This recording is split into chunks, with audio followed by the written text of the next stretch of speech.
What the hell happened in that ending? I'm just just blown. Mind blown. Mine's gone. I'm done. It's 4 in the morning. It's mind blown. Let's get started.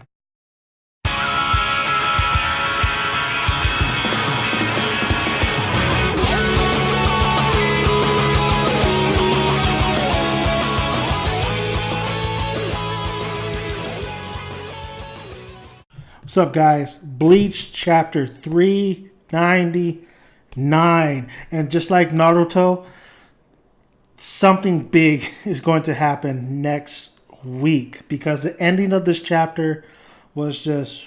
It was confusing at first, and then it's still confusing, but it's like mind boggling. You know how your thoughts get trapped in a bottle.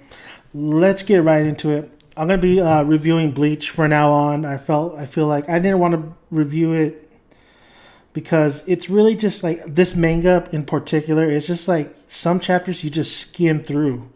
It's filler chapters or just really nothing going on, and then some chapters are amazing. But I figured let's review Bleach. I'm not so like I said. I sometimes I skim through it, but this chapter was nothing really major until the very ending. Like I said. But okay, let's just get right into it. Forgive me if I don't know know the names really. There's so many names out there. It's so hard to just keep, all these new characters and keep their names in the back of your head and stuff. What happened to like the very beginning of Bleach? But I'm pretty much ranting, am I? Yeah, I am. So okay, so in the beginning, as we know, Wizori, the chick with the two tongues, was fighting the chick from the Soul King Palace with the needles. Rizuri ends up pretty much dying. She gets destroyed by the chick with the needles. And basically that's the result of the fight. In the very beginning of this chapter, she's done. The chick with the needles is going after Jua Bak. She says, it's time for you to go down. It's me and you now. And of course, the chick with the needles. I'm calling her the chick with the needles, okay? The chick with the needles has her whole army by her side, getting ready to go take on Jua Bak. And if you know her name, please comment below and let me know. Like I said, these names are just ridiculous. So, and we get introduced to more characters that I have to freaking remember. So Jua Bak says, I'm not going to take you on. My crew's going to take you on. And he has a little army of his own. And we get introduced to 4 new people, 4 new characters in this manga. And they're about to take on this chick with the needles and her army. And we get introduced to the first guy, and his name is Sternlighter M, the Miracle, Gerard Valkyrie. And he looks like a guy who came from Asgard, like from the Marvel Cinematic Universe.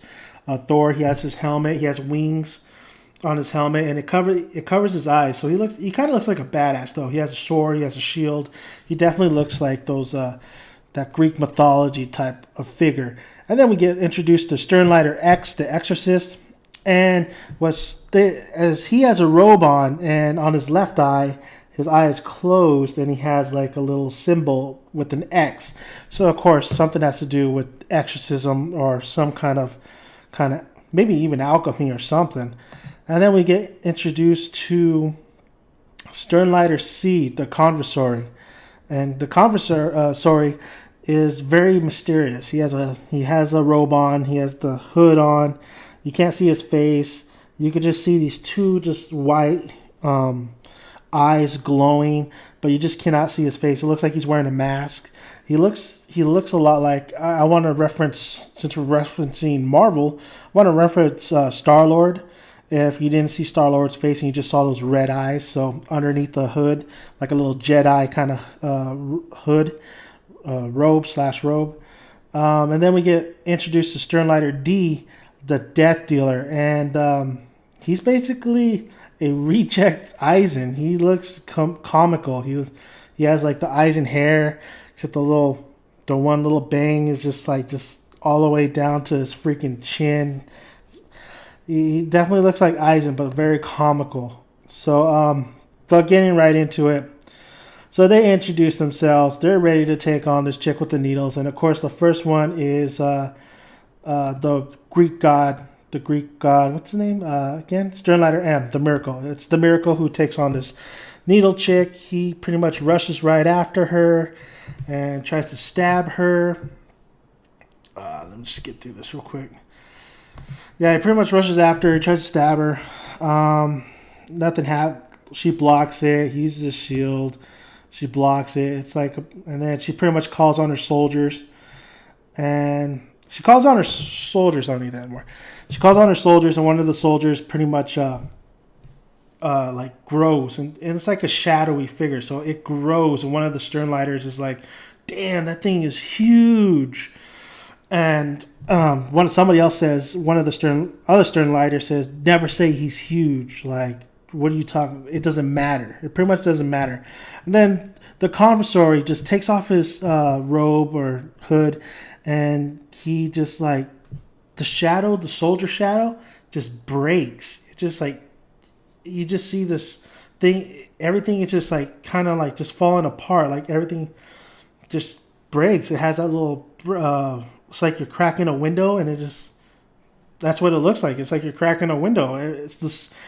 We get this revelation that pretty much, I believe it was the conversary or somebody stated that said that Soul King is pretty much done. It was done when Juwa Bak stepped foot in the palace. Soul King Palace. So, and then the needle chick's eye, she's just like, what is going on? She's freaking out. So apparently Juwa Bak, when he just showed up at Soul King's palace, it was already over. Like, it's just getting destroyed. It's splitting or something like that. It was crazy. I mean, the shadowy figure just split. So what does that mean? Does that mean the whole place is split, or just that figure was split? Or what is the extent of Juwa Bak just being there?